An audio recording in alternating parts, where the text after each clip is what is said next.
இந்த டிஷர்ட்டு போட்டு வந்தோடனே திமுக வெளியில் இருந்து அதிமுகவுக்கு ஆதரவு கொடுத்து எடப்பாடி பழனிசாமி சிஎம் ஆக போகிறாரு அப்படிங்கிற ஒரு டாக் இருக்கிறதுனால ஒருவேளை அது உண்மையாக இருக்குமோ, அதனால் கருப்பு சேப்பு டிஷர்ட்டெல்லாம் போடாமல் இந்த டிஷர்ட்டை போட்டு வந்திருக்கானோ அப்படிங்கிற சந்தேகம் உங்களுக்குள்ளே வர வேணாம்.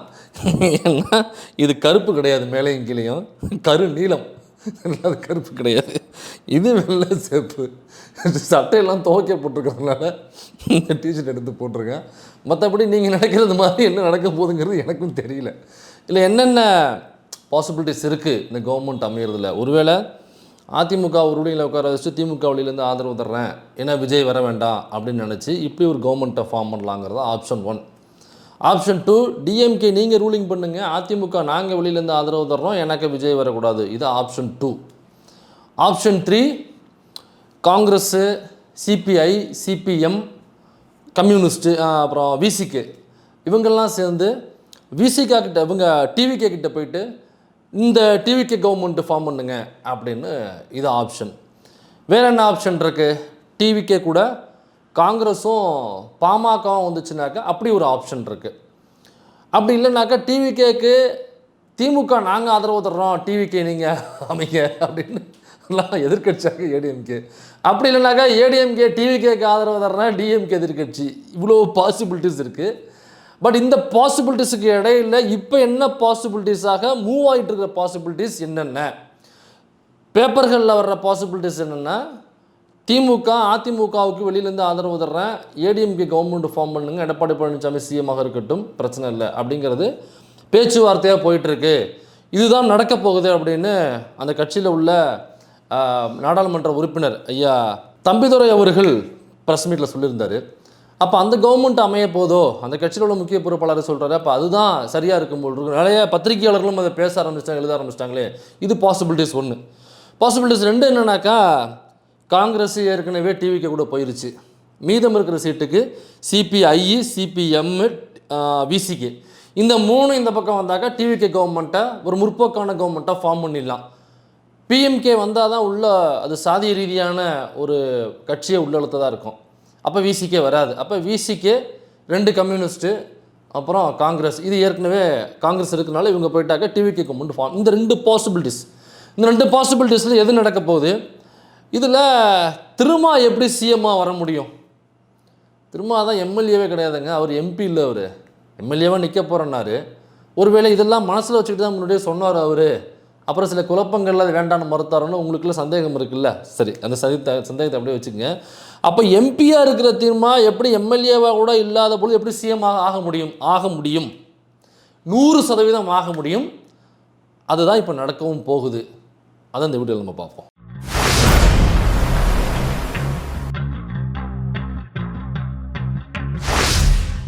இப்போ ஃபஸ்ட்டு பாசிபிலிட்டி என்னென்னா, டிஎம்கே வெளியில் இருந்துக்கிட்டு ஏடிஎம்கேவை ரூல் பண்ணுங்க, நாங்கள் வெளியிலேருந்து ஆதரவு தரோம், எடப்பாடி பழனிசாமி சிஎம்மாக இருக்கட்டும் அப்படின்னு ஒரு டாக் போயிட்டுருக்கு. இந்த பக்கம் திமுகக்குள்ளே சென்னைக்குள்ளே எல்லா அமைச்சர்கள் மற்றும் முன்னாள் அமைச்சர்கள், எம்பிக்கள், எம்எல்ஏக்கள், கட்சியினுடைய தூண்கள் எல்லாரும் வர வச்சு சிஎம் முன்னாள் முதல்வர் ஸ்டாலின் அவர்கள் பேச்சுவார்த்தை நடத்திட்டு இருக்காரு. பாண்டிச்சேரியில் இவர் நம்ம எடப்பாடி பழனிசாமி அங்கே பட்வைசர் வாங்க போனார், அங்கே பேச்சுவார்த்தை நடத்திட்டு இருக்காரு அவங்க பொறுப்பாளர்கள்கிட்ட.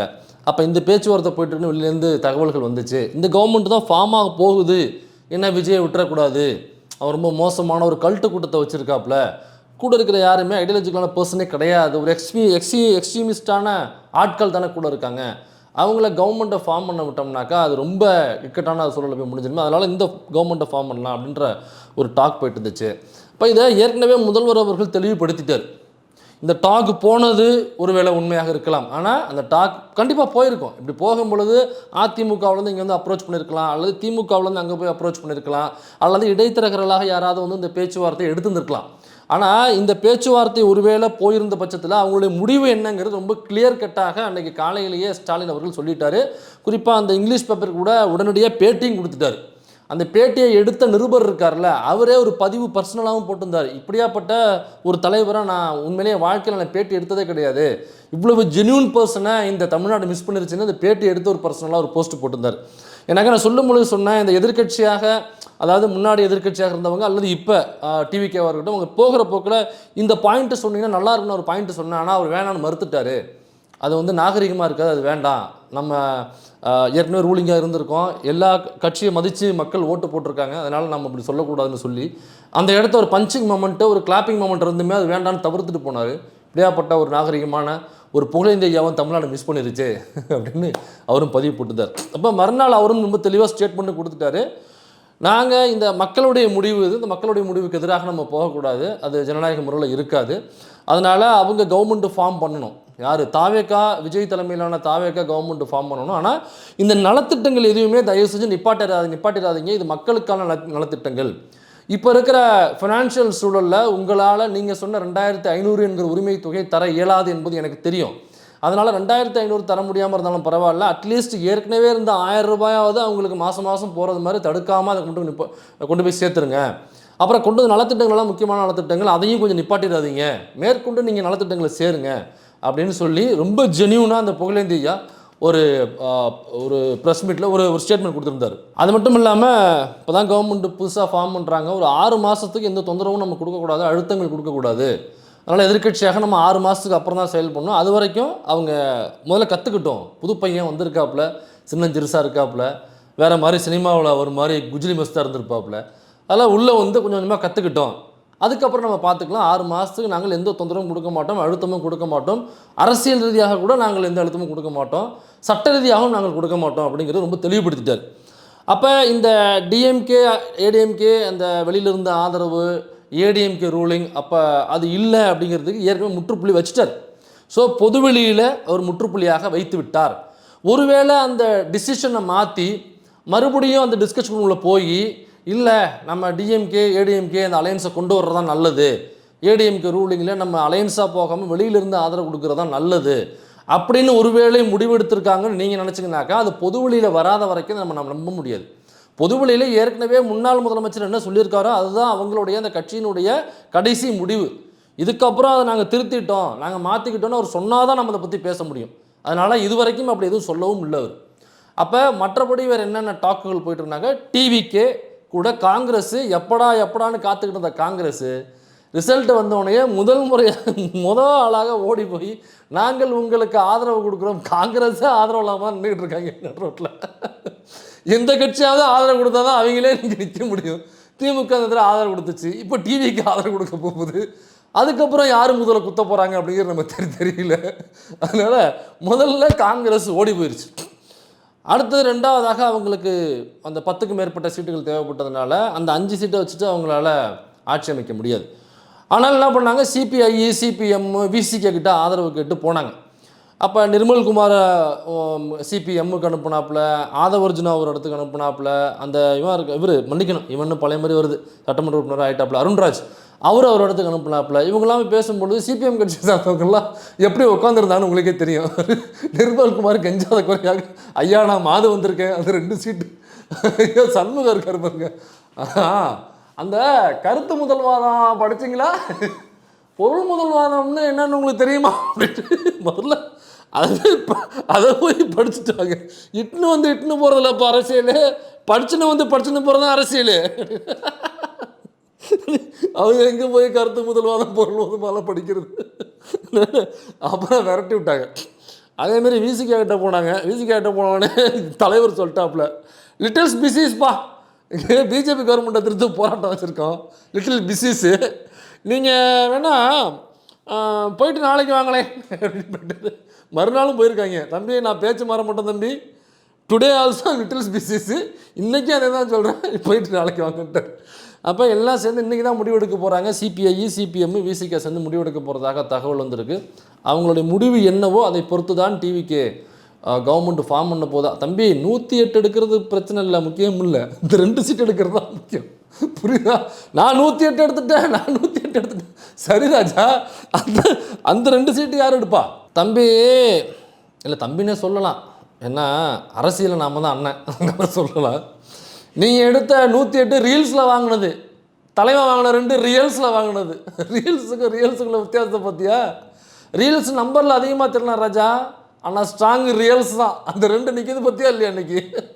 அதனால் சரி, இந்த பஞ்ச் டயலாக்லாம் கொஞ்சம் ஓரம் வச்சுட்டு இப்போ பேச்சுவார்த்தை போயிட்டுருக்கு. சிபிஐ, சிபிஎம், விசிக்கு அவருடைய முடிவை பொறுத்து தான், இந்த 6ஐ பொறுத்து தான் அந்த 108. இந்த 6 போய் சேர்ந்தாதான் அந்த 108க்கு வேல்யூவை தவிர சேரலைன்னா வேல்யூ கிடையாது. சரி, சேர போகிறாங்களா இல்லையா? இதில் திருமாவர்கள் சிஎம் ஆக போகிறாருன்னு நம்ம ஏற்கனவே சொன்னோம். அது எப்படி ஆவார்? அது என்ன பேச்சுவார்த்தை பெற்றிருக்கு? நமக்கு எங்கேயும் கிடைச்ச தகவல் தான் இந்த வீடியோடைய முக்கியமான காரணமே. சரி, அதுக்கிடையில் சரி ஒருவேளை 108 + 5 113 ஏற்கனவே வந்துருச்சு. ஆனால் அதுக்கப்புறம் ஒரு 5 சீட்டோ 6 சீட்டோ தான் அவங்களுக்கு தேவைன்னு சொல்கிறீங்க. சரி, அப்படி இருக்கும் பொழுது எப்படியா இருந்தாலும் நம்பரில் அவங்க தானே நம்பர் 1 இருக்காங்க மற்ற கட்சிகளை விட. அப்போ ஆளுநர் அவருக்கு தானே சட்ட மரபுப்படி, சட்டமன்ற மரபுப்படி, விதிமுறைப்படி அவங்களுக்கு தான் அழைப்பு விடுக்கணும். அப்புறம் ஏன் ஆளுநர் அழைப்பு விடுக்கலை? இதுதான் சூப்பரான கொஷின். இந்த கொஷினை யாரெல்லாம் கேட்டிங்களோ என்னை நானே தட்டி கொள்வேன்னு நீங்கள் தட்டிக்கலாம். ரொம்ப அருமையான கேள்வி. ஆளுநர் பெரும்பான்மை இல்லாத பட்சத்தில் உள்ள கட்சிகளில் எந்த கட்சி அதிகமான வாக்குகளை, சீட்டுகளை வாங்கியிருக்கோ, தொகுதிகளை வாங்கியிருக்கோ அவங்களுக்கு அழைப்பு விடுக்கணும், நீங்கள் கவர்மெண்ட்டை ஃபார்ம் பண்ணுங்க அப்படின்னு. ஆனால் ஆளுநர் இந்த நிமிடம் வரை இந்த அழைப்பை விடுக்கவில்லை.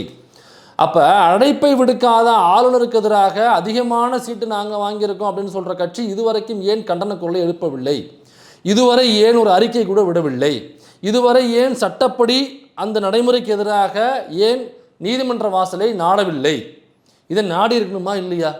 டிவிகே என்னாராம், ஆளுநர் எங்களை தான் அழைச்சிருக்கணும், அதுதான் சட்ட மரபு, விதி மரபு, சட்டமன்ற மரபு, அதை அழைக்க எனக்கு எல்லா கட்சியுமே சொல்கிறாங்க. திமுக வரைக்குமே சொல்லுதுங்க.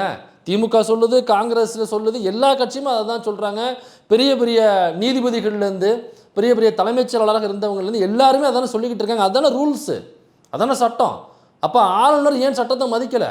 அப்போ பெரிய நம்பரை வாங்கியிருக்கிற டிவிகேவை ஏன் கவர்மெண்ட்டை ஃபார்ம் பண்ணுங்கன்னு சொல்லி கூப்பிடலை?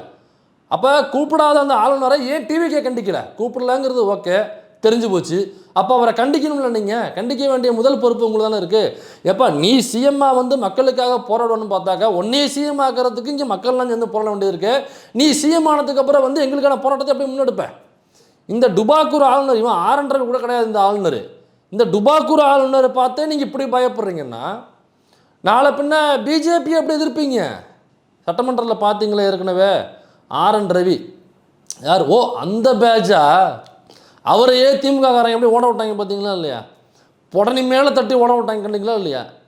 சட்டமன்றத்தை மட்டும் இல்லை, ட்ரெயின் டிக்கெட் போட்டு கொடுத்து வேறு ஸ்டேட்டுக்கு அனுப்பிச்சி விட்டாங்க. ஓரான்னு சொல்லி விரட்டி விட்டாங்க. யார்? டிஎம்கே. ஆளுநர் மட்டும் இல்லை, பிஜேபி திருப்பரங்குன்றத்தில் அந்த மதக்கலவரத்தை செய்வதற்காக முற்படும் பொழுது அதில் நீதிமன்றம் ஒரு தீர்ப்பு கொடுக்குது. அது அந்த கலவரம் செய்வதற்கு ஏதுவான நபர்களுக்கு ஆதரவாகவும் தீர்ப்பு அமைஞ்சு போகுது. அப்போ நீதிமன்றம் நிற்கிது, ஒன்றிய கவர்மெண்ட் நிற்கிது, ஆர்எஸ்எஸ், பிஜேபி, இந்து முன்னணி எல்லா பேரும் நிற்கிற ஆப்போசிட்டில் கலவரம் பண்ணுறதுக்கு தயாராக. கவர்மெண்ட்டு ஒன்று தான், we will face the consequences, ஒரே ஒரு டைலாக் அடித்தாங்க. சரியா?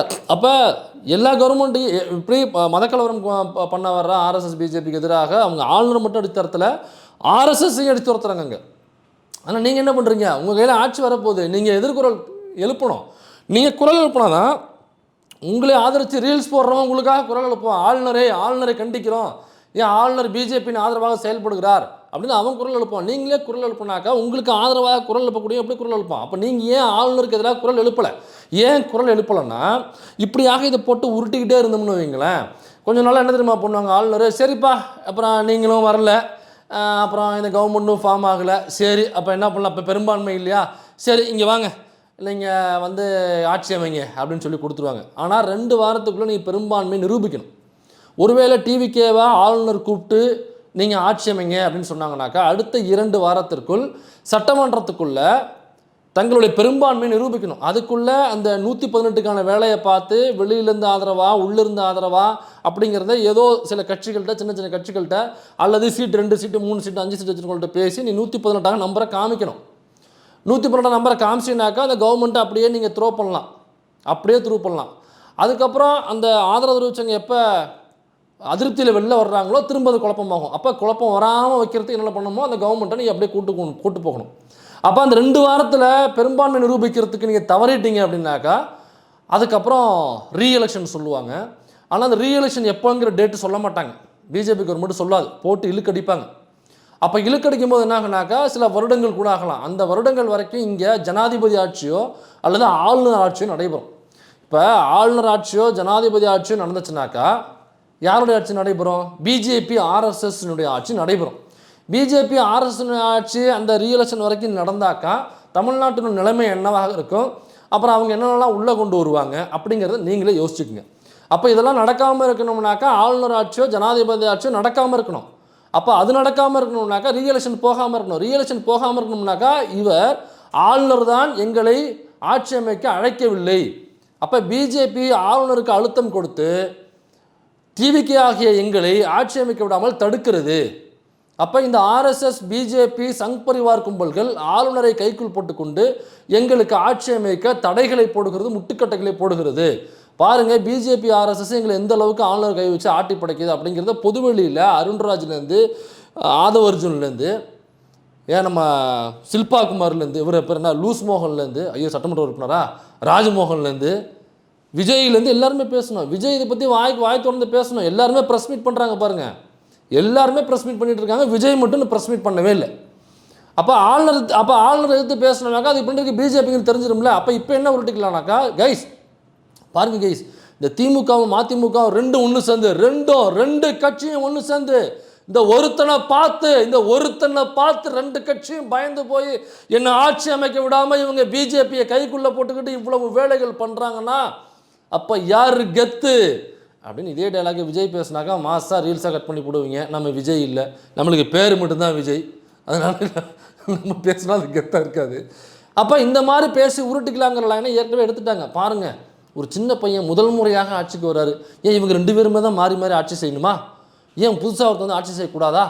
சரி கொடுங்க, ஒரு 5 வருஷம் கூட வேண்டாங்க, ஒரு வருஷமாவது கொடுத்து பாருங்க அவர் என்ன பண்ணுறாருன்னு அப்படிங்கிற டாக் ஏற்கனவே வர ஆரம்பிச்சிருச்சு. பாருங்கள் கைஸ், ஆட்சி அமைக்க விடாமல் இந்த விசிகாவையும் கம்யூனிஸ்ட் கட்சியையும் டிவிகேக்கு ஆதரவு தெரிவிக்க விடாமல் முட்டுக்கட்டை போடுறதே திமுக தான் கைஸ்.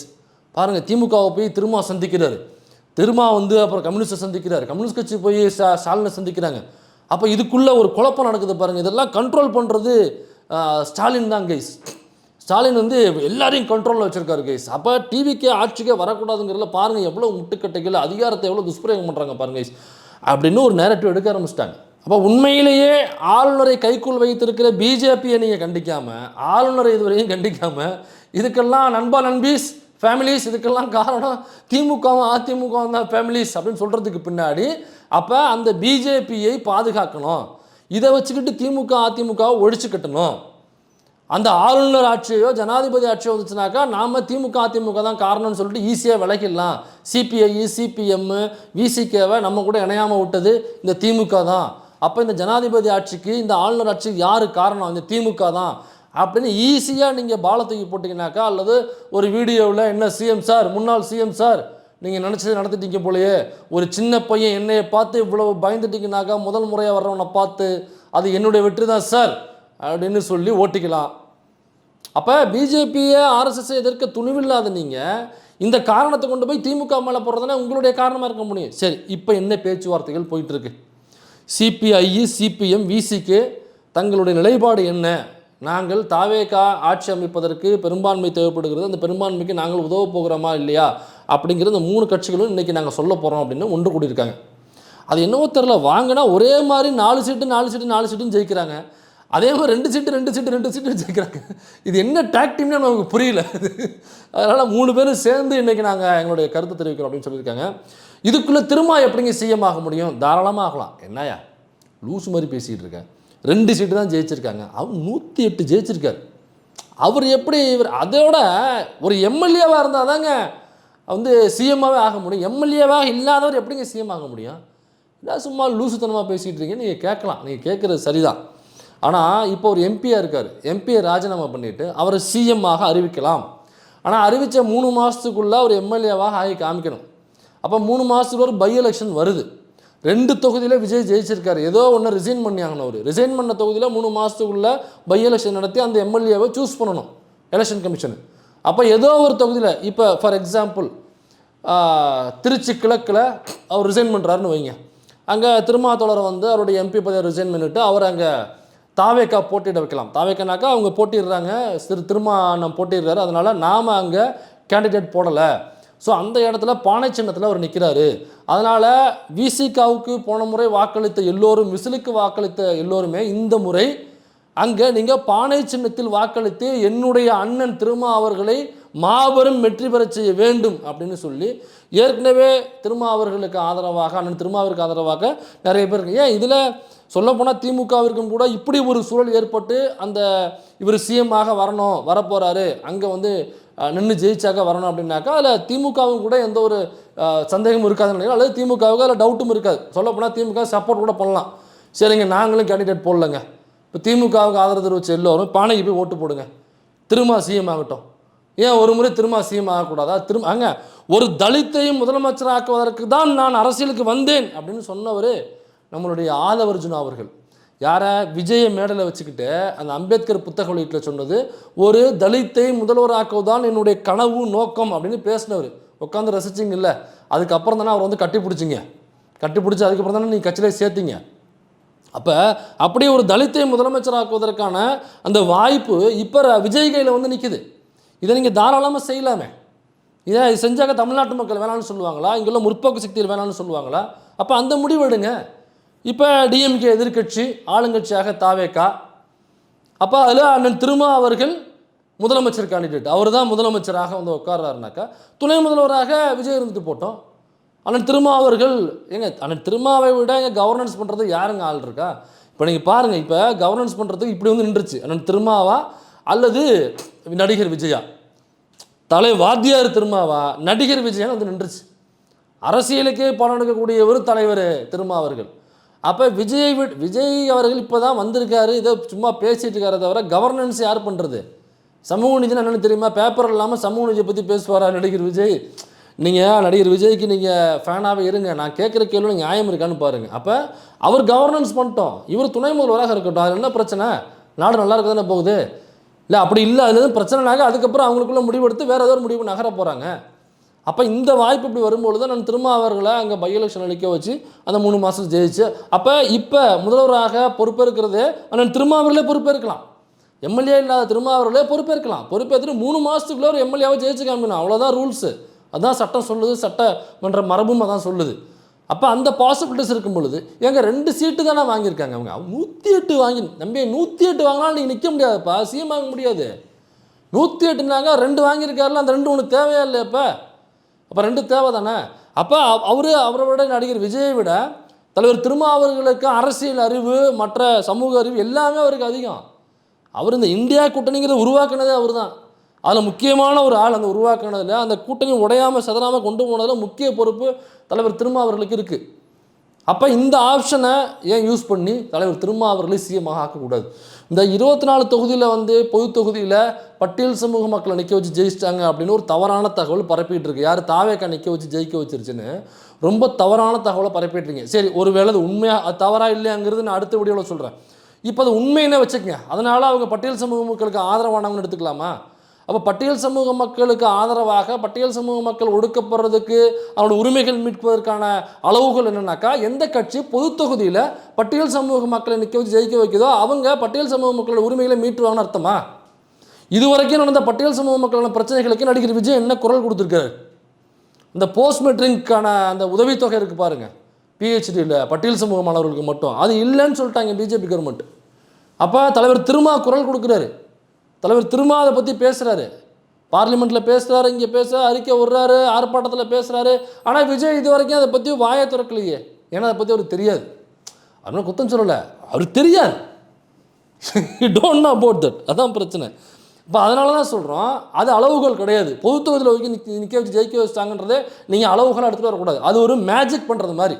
மேஜிக்ன்றது தந்திரம், அது ரியல் கிடையாது. அது ரியல் கிடையாது. அதனால் அந்த 24 தொகுதியில் பொது தொகுதியில் பட்டியல் சமூகத்தை சார்ந்தவர்களுக்கு ஜெயிக்க வச்சுட்டாங்க. அதனால் பட்டியல் சமூகத்தை சார்ந்தவர்களாம் டிவிக்கு ஆதரவு தெரிவிங்கன்னு கிடையாது. தலைவர் திருமா அவர்களை சிஎம்மாக நிப்பாட்டு, தலைவர் திருமா அவர்களை சிஎம்மாக உட்காரவை. ஏன்னா எலெக்ஷனில் திருமா தான் சிஎம் கேண்டிடேட்னு நிற்க வச்சு எல்லா மக்களும் சாதியை திறந்துட்டு அப்படியே வந்து ஓட்டு போட்டு ஜெயிக்க வச்சுருவாங்கன்னு நம்பலை. ஆனால் இப்படி ஒரு வாய்ப்பு இப்போ கிடச்சிருக்கு. இந்த வாய்ப்பு வரலாற்றில் இதற்கு பிறகு கிடைக்குமா நம்ம தெரியல, இதுவரையும் கிடைக்கல. ஆனால் இந்த வாய்ப்பை நம்ம சரியாக பயன்படுத்திக்கணும். அதனால் இந்த வாய்ப்பில் தலைவர் திருமா அவர்களை சிஎம் ஆக்குவார் டிவிகே என்றால், விஜய் இதை பயன்படுத்தி தலைவர் திருமா அவர்களை சிஎம் ஆக்குவார் என்றால், இங்கே ஜனநாயக சக்தியில் அனைவரும் இந்த கவர்மெண்ட்டுக்கு இப்படி ஒரு கவர்மெண்ட் ஃபார்ம் ஆகும் பொழுது திரும்ப அவர்கள் சிஎம்மாக இருக்கும் பொழுது இந்த கவர்மெண்ட்டுக்கு ஒட்டுமொத்த ஜனநாயக சக்திகளும் ஆதரவு கொடுப்போம். அதில் எந்த மாற்று கருத்தும் கிடையாது. அப்படி இல்லை, வெறுமனே கூட்டணியில் மட்டும்தான் இருக்காங்க, விஜய் தான் சிஎம்மாக இருப்பார் அப்படின்னாக்கா அது டவுட்டு தான்.